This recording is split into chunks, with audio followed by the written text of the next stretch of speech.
Good morning, friends. In the last lecture, we talked about the comparative study between the FES and the S. Then we have seen the applications of the that particular FES and the S. Now this one is the today we are going to take the last part of this particular topic, that is a FES and the S. You can call it as a spectroscopy. That is nothing but the limitations.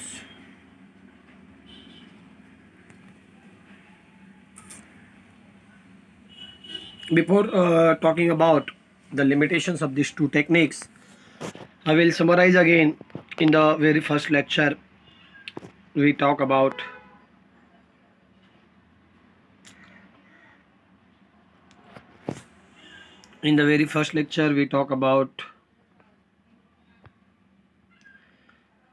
the what is a FES and what is a AS. Okay. Then we seen the energy diagram. Then we discuss the principle of flame photometry.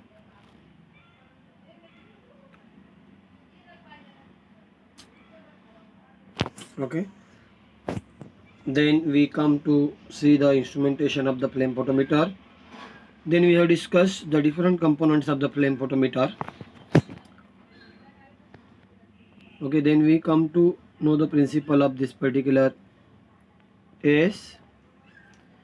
After the principle of the AS, we have seen the instrumentation of the AS.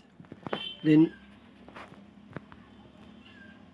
we have discussed the different components of this particular AS.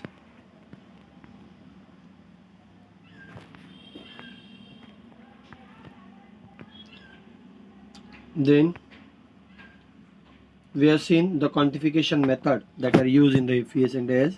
Three methods we have seen. That three methods are nothing but the first one is the calibration curve method, second one was the standard addition method, third one was the internal standard method. Then in the last lecture we talk about the difference between this particular FES and the AS, or say comparative study between the FES and AS. Then we have seen application of the FES and the AS. Today we are going to study the limitations, or say see the limitations of the FES and AS. First of all, we will talk about the limitations of the FES. As we seen in case of the instrumentation,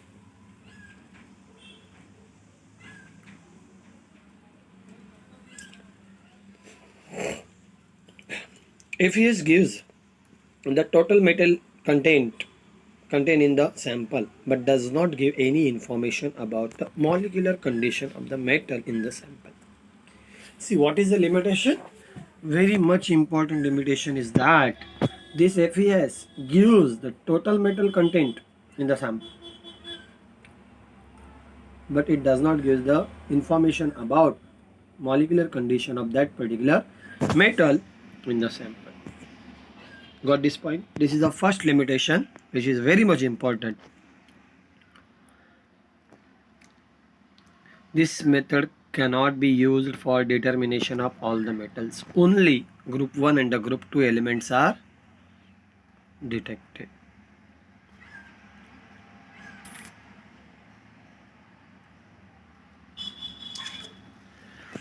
Then only liquid sample can be introduced into the flame. Hence, all the samples should be converted into the solution form. If two elements emits the same wavelength range, then the emission intensity recorded is due to both elements. See here, you will appear the same wavelength you will appear. This interference can be avoided by removing interfering element. For most the elements, the emission intensity increases with the flame temperature, but elements with the low ionization potential ionize at high flame temperature. This ionization reduces emission intensity levels to the incorrect estimation. Hence, for the easily ionizable elements, moderate flame temperature are used.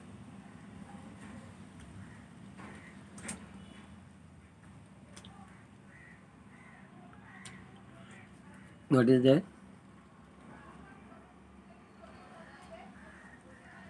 First we have seen it detect or say it will gives you the total metal content present in the sample, but does not give the information about the molecular state of that particular metal.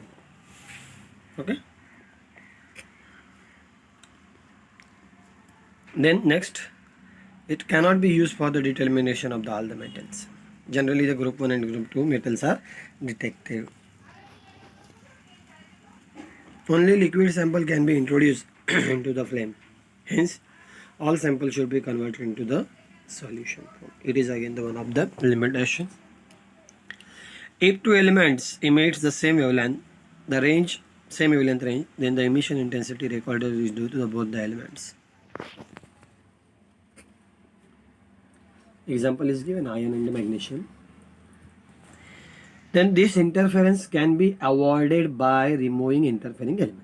You can avoid this interference by removing the interfering elements. Then for most the elements, the emission intensity increases with the increase in the flame temperature. But elements with low ionization potential ionize at high flame temperature. This ionization reduces emission intensity level leads to incorrect estimation. Right. What will happen? If the emission intensity is reduced, then what will happen? There will be the incorrect estimation. All the estimation or say whatever depend upon the emission intensity in case of the FES. As the value of that emission intensity is high, then you can say that this much amount of that particular element is present in the sample. Means emission intensity automatically correlates with the quantity of that particular element present in the sample. But what happens in case of the metals having the low ionization potential? They ionize at a high flame temperature. Due to that, whatever the ionization will be there, that reduces the emission intensity, leads to the incorrect estimation. Hence, for easily ionizable elements, moderate flame temperature is used. This is the major, or say big limitations that we have to control the flame temperature. Got this point? These are the certain limitations of the FES. Now we will talk about the limitations of the AS. Here, the major and most important limitation of this particular AS is nothing but a separable lamp is required for the analysis of each element. A separate or separable lamp is required for the analysis of each element. This is the most important, or say that is the main lacuna of this technique. This has been overcome by using multi-elements hollow cathode lamps, but this lamps is costly.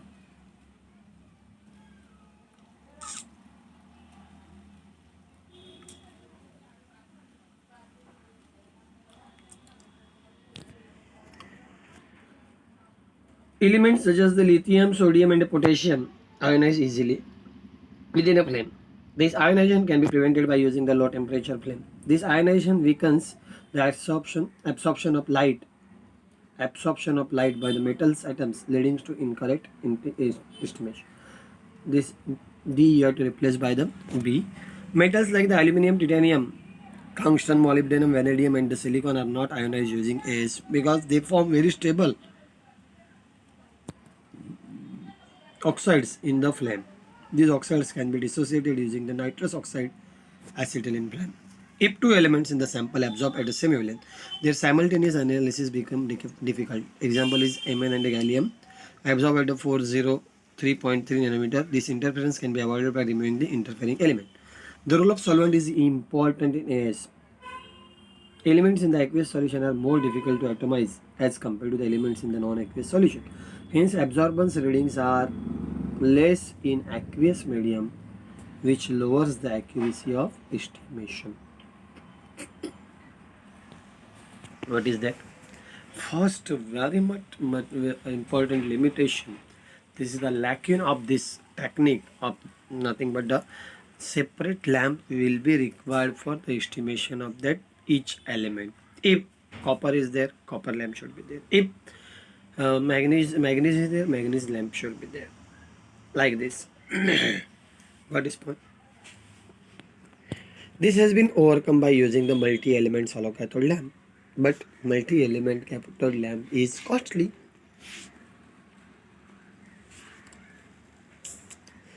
Then the elements such as the lithium, sodium and the potassium ionize within the flame. They are ionized within the flame. This ionization can be prevented by using the low temperature flame.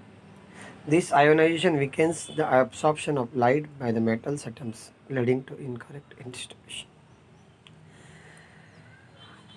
You got this point? What is there? For this particular lithium, sodium and potassium, it can't give the proper or say correct readings which are required for the analysis or which are required for the quantitative analysis. What is what?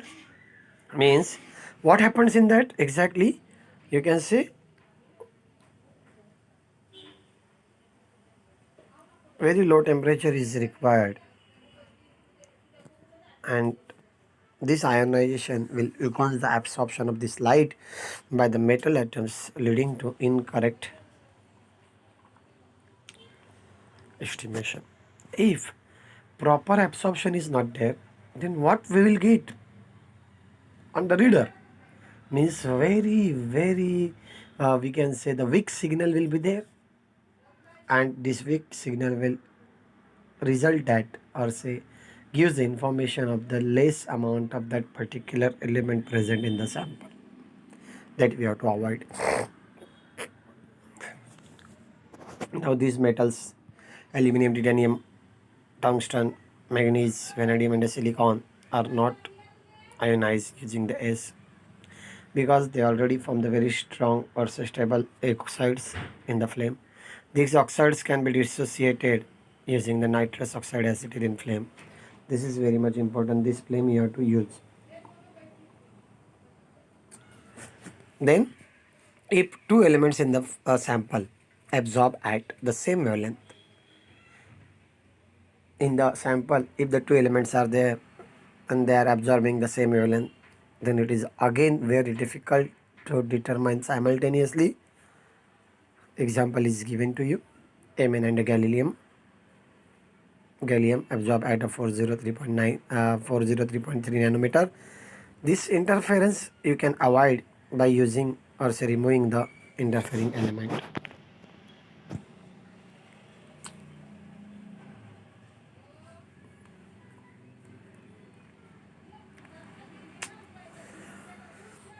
Again here, aqueous or non-aqueous solvent is very much important.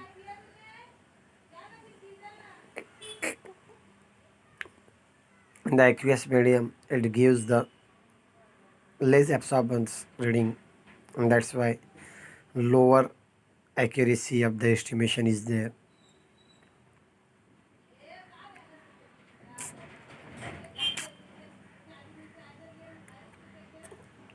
Got this point? Role of solvent is very much important, aqueous or non-aqueous. In the aqueous solution, the elements in the aqueous solution are more difficult to atomize as compared to the elements in the non-aqueous solution. Hence, absorbance reading are less in the aqueous medium,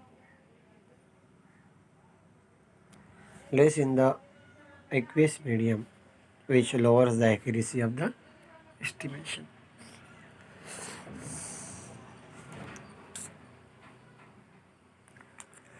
These are the limitations of FES and AS66 are there. You can call it as the disadvantages or say drawbacks of these techniques. I said, whenever there is any technique, any process, it has its merits and demerits, or say advantages and the limitations. Okay? That we have to remember always. Any process is there, it has positive and negative sides.